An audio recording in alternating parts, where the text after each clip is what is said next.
This is Inside Indiana Business Radio for the afternoon of Thursday, February 23rd, 2023. I'm Alex Brown. North Manchester-based MPS Egg Farms co-CEO Sam Krause says several factors went into the decision to acquire Country Farm Eggs in Georgia. He told IIB they had identified the southeastern U.S. as a region primed for growth. The Southeast was attractive because of the growing population here. Florida is growing pretty significantly. The Eastern Seaboard is growing pretty significantly. There are also a number of very high-quality grocery stores, which are our main customers in the region. Krause said the company continues to look at further growth with an eye on the western part of the country. Ivy Tech Community College Sellersburg has unveiled plans for a $2.5 million renovation of Fow Hall that will help lead the way for the new Baptist Health School of Health Sciences and the Baptist Health Life Sciences Laboratory Suite. The project includes upgrades to existing labs and the addition of new labs, study areas, and offices. Gleaners Food Bank of Indiana and Anthem Blue Cross and Blue Shield are renewing their partnership with a 3-year, $1.8 million gift to support hunger relief efforts. The funds will benefit Gleaners' $25 million campaign to address food insecurity throughout the nonprofit's 21-county service area.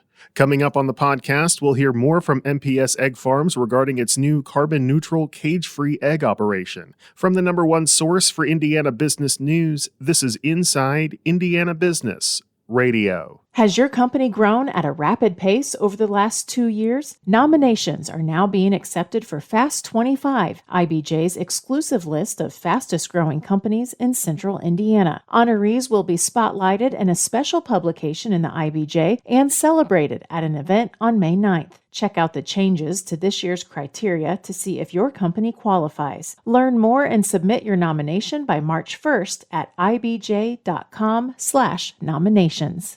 Indiana business and community leaders, you're invited to a roadshow unlike any other.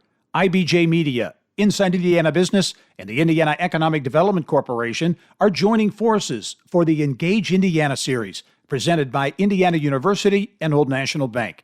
A focus on talent, education, and issues that shape our economy. 7 regional events, 1 shared purpose, advancing the future of Indiana. Discover more at ibj.com/engage. Kentucky-based Tempur Sealy International says its $138 million foam pouring manufacturing facility in Crawfordsville is on schedule to open in the second quarter. Plans for the 700,000-square-foot facility were first announced in June 2021, and ground was broken 4 months later. During the bedding product manufacturer's fourth-quarter earnings call, Chief Financial Officer Bhaskar Rao said the facility will begin a phased opening in Q2, though a specific date was not provided. In order to optimize production in this new facility, we will phase bringing the plant online to ensure the highest level of quality while we grow into the incremental capacity. This plant's location complements the existing manufacturing footprint and enhances our ability to service our East Coast customers. The facility sits on 130 acres of land in Crawfordsville and will manufacture a variety of bedding products and components. Tempur Sealy plans to create about 300 jobs by the end of 2025, and the company, which employs some 8,000 people worldwide, began hiring for the plant last June. The Indiana Chamber of Commerce today unveiled its list of the best places to work in Indiana for 2023. The list, which features 125 Hoosier businesses representing more than 30 cities and towns, was determined through employer reports and employee surveys.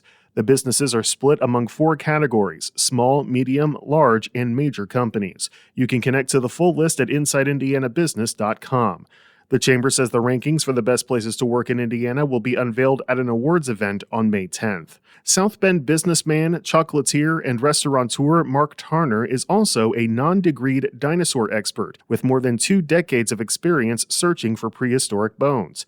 Tarner, who launched the South Bend Chocolate Company 3 decades ago, is using his savviness for sweets and his passion for paleontology to create what he calls the Disneyland of agritourism with the planned Indiana Dinosaur Museum. And when kids come into that museum, I want them to be excited and realize that anybody can do it. You don't have to have a fancy degree from an Ivy League school. So when you walk out of that museum, you aren't a little bewildered.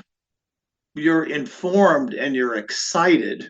Construction has already begun on the 90-acre complex on the northwest side of South Bend. It will include a 60,000-square-foot chocolate factory, an 18,000-square-foot museum, as well as a restaurant, farmers market, hiking trails, and room for supporting retail. Heading back to North Manchester, MPS Egg Farms has recently begun carbon-neutral, cage-free egg operations in partnership with Kipster Farms in the Netherlands to produce the first carbon-neutral eggs in the U.S. consumer market for Kroger and its Simple Truth brand. The goal is to produce the eggs not by doing anything to the chickens themselves, but to their feed, primarily by using bakery byproducts that can replace the corn in the hen's diet, carrying a much lower carbon intensity and reducing greenhouse gases. MPS has 4 carbon-free facilities using the Kipster model that co-CEO Sam Krause said uses elements that are new to the U.S. For instance, our air scrubbers that clean the air going out of the houses. That's a system that's not used anywhere in the United States in any type of agriculture, where it is pretty significantly used in Europe. So it's kind of a planting our flag as innovators, I think, in all of agriculture. We've learned a ton about sustainability in ways that impact our whole operation. We've learned about, how to measure our carbon footprint, how to, track all different elements of sustainability in our environmental footprint. That's really going to serve not just our specialty eggs, but also our conventional and our cage-free eggs. While the model only accounts for less than 1% of NPS's total egg production, Krause said it's an exciting growth opportunity for the company. Congressman Andre Carson is this week's guest on the Business and Beyond podcast with Gary Dick, presented by PNC, a weekly conversation with high-profile Hoosiers in business, sports, and entertainment, and beyond. Available now from your favorite podcast provider. I'm Alex Brown for Inside Indiana Business Radio on Demand.